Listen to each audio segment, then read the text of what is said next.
What if banks do not store money but actually create it invisibly through everyday loans? What if your savings are not sitting safely, but circulating somewhere you never see? We are taught banks protect money, yet crises suggest something far more fragile underneath. Money feels solid, but credit quietly shapes everything beneath the surface of economies. Most people use banks daily without understanding their true role in creating money. This ignorance is not accidental. It protects a system built on trust and complexity. When banking works, it feels boring, technical, and distant from ordinary life. When banking fails, it threatens jobs, savings, governments, and entire societies simultaneously. So how did banks gain such power over money, credit, and economic stability? To understand banking, we must unlearn what we think money actually is. Long before banks, money existed as physical objects people could see and touch. Gold, silver, shells, and coins limited how much wealth could exist. Trade was slow, local, and constrained by physical transportation of value. Wealth accumulation required storage, security, and trust between trading partners. Early bankers emerged as goldsmiths guarding valuables from merchants and elites. Depositors received paper receipts representing claims on stored physical money.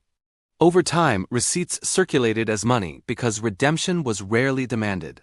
This convenience quietly introduced the idea of money without physical backing. Banking evolved not from conspiracy, but from practicality and human behavior. Yet this small shift would eventually transform global economies permanently. Bankers realized not all depositors demanded money simultaneously.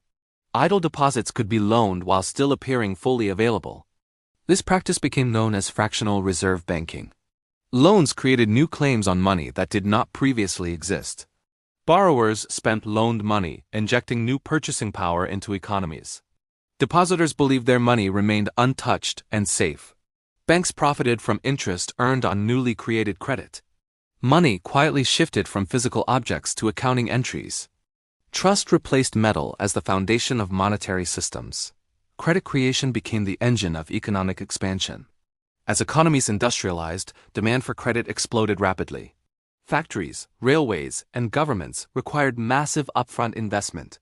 Banks became intermediaries between savers and borrowers. Central banks emerged to coordinate national monetary systems. They provided liquidity during panics and stabilized currencies. Governments granted banks legal protections and lender of last resort support. Banking became inseparable from state power and public policy. Credit growth fueled prosperity, innovation, and rising living standards. But growth also increased dependence on continuous borrowing. The system required confidence to function without interruption. Modern money is mostly credit created by commercial banks. Physical cash represents only a small fraction of total money. 4. Every loan creates a deposit somewhere else in the system. Repaying loans destroys money, shrinking the supply. Economies therefore depend on constant new borrowing. Growth becomes necessary to service existing debt. Stability depends on confidence that borrowers will repay. Fear causes lending to freeze suddenly. Frozen credit paralyzes businesses, wages, and investment. This fragility remains mostly invisible during good times. Financial crises occur when trust in repayment collapses. Borrowers default, asset prices fall, and banks suffer losses. Because banks are interconnected, fear spreads rapidly. 5 depositors rush to withdraw money simultaneously. Banks cannot meet all withdrawals at once. Central banks intervene to prevent total collapse. 5 liquidity is injected to restore confidence. Failures reveal how little physical money exists. The illusion of stability temporarily disappears. Emergency actions become politically unavoidable.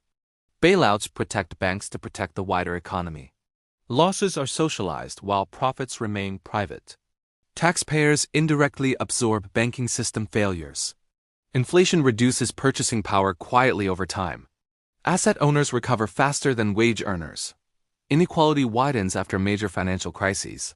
Trust in institutions erodes among ordinary citizens. Banking becomes politically controversial yet unchanged structurally. Moral hazard increases as rescues become expected. Risk-taking resumes once stability returns. Regulations increase after every major banking crisis. Capital requirements aim to reduce excessive risk. Complexity allows institutions to adapt around rules. Financial innovation outpaces regulatory understanding. Banks remain essential to economic functioning. Governments cannot allow widespread bank failures. This guarantees implicit protection indefinitely. Credit expansion resumes under new frameworks. Structural dependence remains unchanged. Crises are delayed, not eliminated.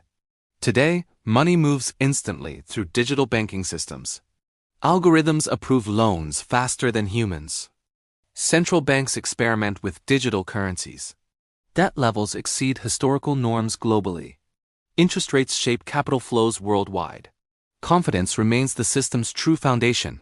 A loss of trust would still freeze credit. Technology accelerates both growth and fragility. The cycle repeats with new tools. Banking remains powerfully invisible. Takeaway 1. Banks create money through credit, not storage. Takeaway 2.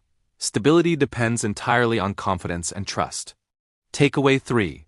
Credit fuels growth while amplifying risk. Banking systems trade efficiency for fragility. Crises are features, not accidents. Understanding money reveals how power truly operates. Ignorance benefits systems built on complexity. Knowledge restores agency in financial decisions. Subscribe to understand money, credit, and banking before the next crisis arrives.